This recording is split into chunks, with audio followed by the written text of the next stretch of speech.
Assalamualaikum warahmatullahi wabarakatuh. Selamat berjumpa kembali dengan saya. Pada kesempatan kali ini akan kami sampaikan topik tentang alkohol. Seperti kita tahu bahwa alkohol ini adalah suatu zat yang relatif mudah kita temukan di lingkungan kita. Dengan dasar itulah maka tingkat konsumsi pada masyarakat kita sedemikian tinggi. Pelan namun pasti mereka sedang mengumpulkan racun dalam tubuh mereka, yang pada akhirnya akan memberikan dampak kesehatan yang sedemikian buruk pada tubuh mereka. Topik ini sungguh menarik. Kenapa? Karena faktanya banyak sekali masyarakat kita yang belum cukup paham berkaitan dengan alkohol ini. Maka pada kesempatan ini kami akan coba menjelaskan secara lebih detail kepada Anda semua tentang alkohol. Secara garis besar, alkohol dibagi dua, yaitu adalah etanol dan metanol. Ditinjau dari lethal dose-nya, etanol adalah 300 mg per sen. Etanol murni yang dikonsumsi dalam 1 jam bisa mematikan. Sementara untuk metanol, angka yang di etanol 300% berubah menjadi 30 mg per sen. Artinya, tingkat toksisitas atau daya racun dari metanol itu 10 kali lipat dibandingkan dengan etanol. Yang saya sampaikan tadi adalah LD50 atau lethal dose 50. Definisi dari lethal dose 50 adalah jumlah yang dibutuhkan suatu zat untuk mematikan 50% iman coba. Permasalahan muncul ketika masyarakat menganggap sama antara etanol dengan metanol, karena memang secara fisik dua zat ini sangat sulit untuk dibedakan secara kasat mata.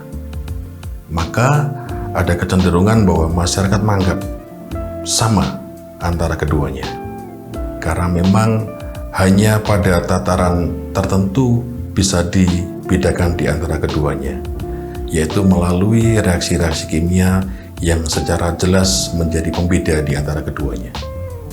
Kekeliruan inilah yang seringkali menyebabkan terjadinya peristiwa keracunan yang sedemikian akut pada para pengkonsumsi alkohol. Pada tataran yang lebih lanjut, keracunan ini bisa menyebabkan kematian. Salah satu karakteristik dari alkohol ketika dikonsumsi adalah dia mempunyai sifat higroskopis, yaitu mempunyai kecenderungan waktu yang lebih lama pada jaringan-jaringan yang banyak mengandung air. Salah satunya adalah di mukosa mulut. Di mukosa mulut ini, kita bisa mengecek keberadaan dari alkohol dengan menggunakan strip saliva test, yaitu sebuah strip yang terbuat dari kertas yang digunakan untuk mengecek keberadaan ada atau tidak adanya alkohol di mukosa mulut. Selain itu, ada juga yang disebut dengan BAC atau blood alcohol concentration.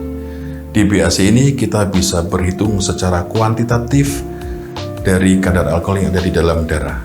Artinya bahwa kita bisa berhitung kadar seberapa banyak kadar alkohol di dalam darah seseorang.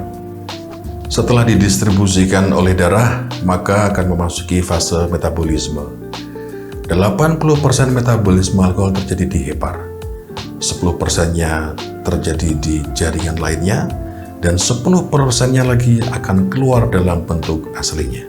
Ketika 80% metabolisme alkohol terjadi di hepar, itu sama saja artinya hepar bekerja lebih keras. Ketika berjalan secara akumulatif atau terus-menerus, maka proses kerusakan pun akan terjadi. Penjelasannya adalah ketika terjadi metabolisme alkohol, satu fase sebelum terjadinya produk akhir berupa CO2+H2O akan terjadi proses oksidasi. Di oksidasi ini, maka akan terjadi yang disebut dengan perlemakan pada hepar. Perlemakan di hepar ini ketika dideteksi oleh tubuh, maka tubuh akan berusaha mengeluarkannya melalui darah.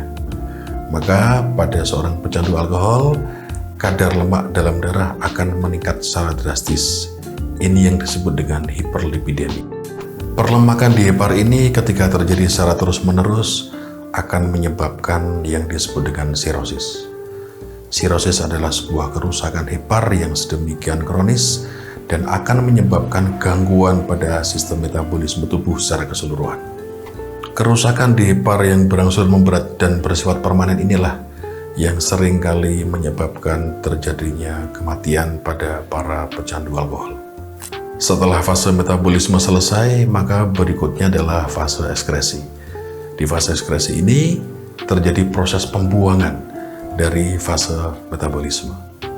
Pembuangan tersebut bisa melalui urin, bisa melalui keringat.